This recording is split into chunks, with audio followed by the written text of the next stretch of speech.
한 래퍼 부모의 사기 의혹으로 시작된 소위 비투 운동이 개인의 가족사 공개 등 본질을 벗어난 뉴스로 재생산돼 논란이 일고 있습니다. 이러한 분위기는 도의적 책임을 넘어선 연좌제라는 비판도 나오고 있는데요. 가족들의 빚, 도의적 책임은 어디까지인지 하나님의 법, 세상의 법에서 알아봅니다. 하나님의 법, 세상의 법, 이재만 변호사님 나오셨습니다. 변호사님 안녕하세요. 네, 안녕하세요. 변호사님, 최근 연예인들의 가족들이 빚을 갚지 않았다. 그래서 이제 청와대 청원글도 올라오고 있는데 이런 현상들이 이제 계속되고 있습니다. 네, 이제 비투라는 말이 이제 유행하고 있는데요. 네, 예. 이제 그 비투라는 말은 이제 빚은 결국은 이제 부채를 의미하는 빚이고, 네. 거기에 이제 미투를 합쳐서 결국 이제 비투라고 이제 신조어죠. 네, 예. 네, 결국 이제 그 내용은 나도 떼었다, 나도 빚을 받지 못했다, 나도 피해자다, 뭐 이제 이런 뜻입니다.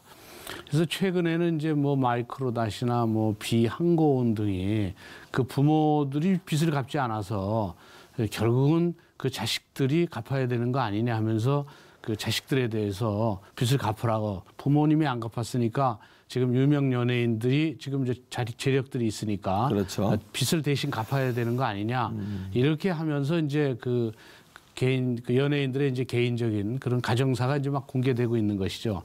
그래서 이제 그 점이 이제 고통스럽고 하니까 연예인 중에 이제 한 사람이 그럼 내 도의적 책임만 있지만 내가 갚겠다, 이렇게 하니까 이제 또 다른 많은 사람들의 이제 학습 효과가 있어서 그런지 결국 유명 연예인의 경우에는 그 부모의 빚을 갚으라고 그 유명인들의 가정사를 공개하는 그런 비투 파문이 이제 계속적으로 일고 있는 것이죠. 그래도 이제 인기와 명예로 사는 연예인들에게는 굉장히 치명적일 것 같습니다. 물론 이제 언론에 공개되기 전에도 개인적으로 계속 이제 요청을 했을 테니까 고통은 있었을 텐데, 그렇죠. 이게 이제 언론까지 공개가 되니까 그 유명 연예인의 경우에는 본인이 빚을 진 것도 아닌데 이제 상당히 큰 고통을 받게 되는 것이죠.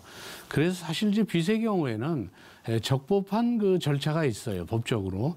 그 절차에 따라서 이제 빚을 결국 청구할 수도 있고 강제 집행을 할 수 있는데, 그걸 적법 절차에 따르지 않고 본인이 그냥 판사가 된다거나 본인이 집행관이 돼서 본인이 그렇게 다 적법 절차 외의 방법으로 한다고 한다면 그것도 마찬가지로 정당한 권리 행사는 아니죠.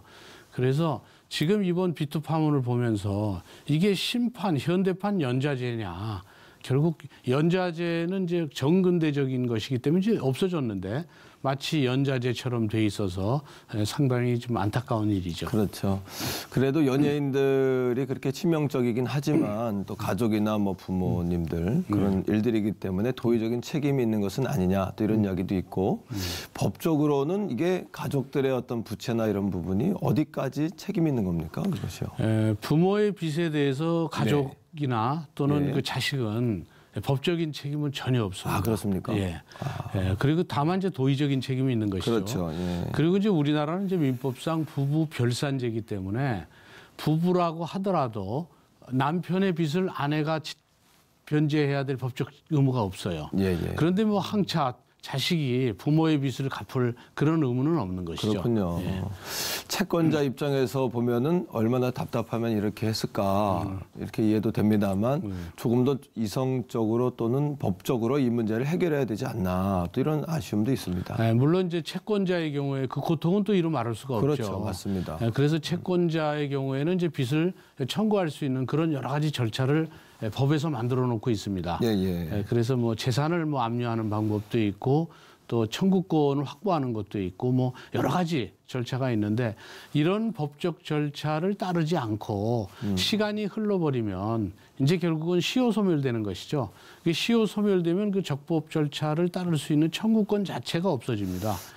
그러니까 지금 법에서는 채권자들을 위한 법들이 다 제도가 마련되어 있으니까 그 법적 절차를 이용하면 되는데, 그 법적 절차를 이용하지 않고 본인이 스스로 소송 외적 방법으로 이제 이렇게 언론에 공개를 한다든지 또는 직접 가서 뭐 내놓으라고 또 뭐 얘기를 하고 또 상대방하고 또 어떤 몸싸움이 있다든지 뭐 이런 여러 가지 불법적 절차를 행하게 되면 돈을 받지 못한 것도 억울한데 본인이 가서 너무 과도하게 변제를 요구했다고 해서 형사처벌을 되면 더 억울하지 않겠습니까? 그렇습니다. 예. 이제 그런 점들을 봐서 항시 법치국가이기 때문에 적법 절차를 따르는 것이 정당한 권리 행사라고 보는 것이죠. 그래도 이제 법적으로 해결이 안 되고 이제 아쉬운 부분이 있다 보니까 연예인들 그 자녀들이라는 신분을 이제 이용해서 압박을 주고 뭐 그런 경우가 있는 것 같은데 그래도 조금 도의적으로는 또 문제가 있는 게 아닌가라는 생각도 들고 그 연예인 자녀들을 그렇게 그들의 신분을 오픈해서 열어서 그렇게 여러 번 그렇게 압박하는 것은 법적으로도 또 문제가 생기지 않을까 하는 생각도 드는데요. 물론 이제 채권자들의 고통도 있지만 또 채권자들이 과도하게 변제를 요구할 때 물론 이제 뭐 여기에 나온 경우에는 이제 그런 불법 악덕 채권자는 아니지만 그런 이제 악덕 채권자들을 견제하고 또 선량한 또 채무자로서는 뭐 빚을 졌지만은 선량한 시민들일 수도 있으니까 그렇죠. 그들을 위한 법이 지금 돼 있습니다. 그 법은 이제 채권의 공정한 추심에 관한 법률이 지금 만들어져 있죠.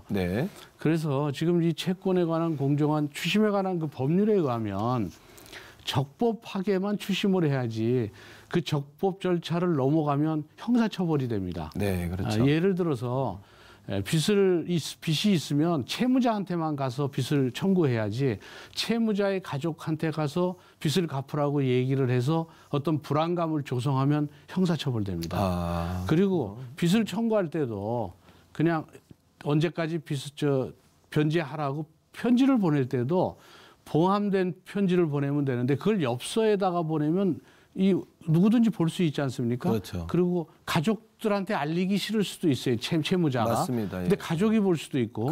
이것도 불법 추심으로 보고 또 집 앞에 왜 아파트 앞에다가 빚 받으러 왔는데 왜 아직 안 주느냐 하고 메모를 꽂아 놓는다든지 그럼 다른 아파트 주민이 볼 수도 있고 이런 것들이 다 불법 추심입니다.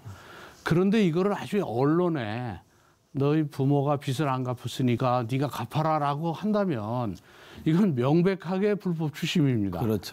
그리고 거기에다가 또 이게 개인의 가정사가 공개가 되면 명예훼손이 될 수도 있고 또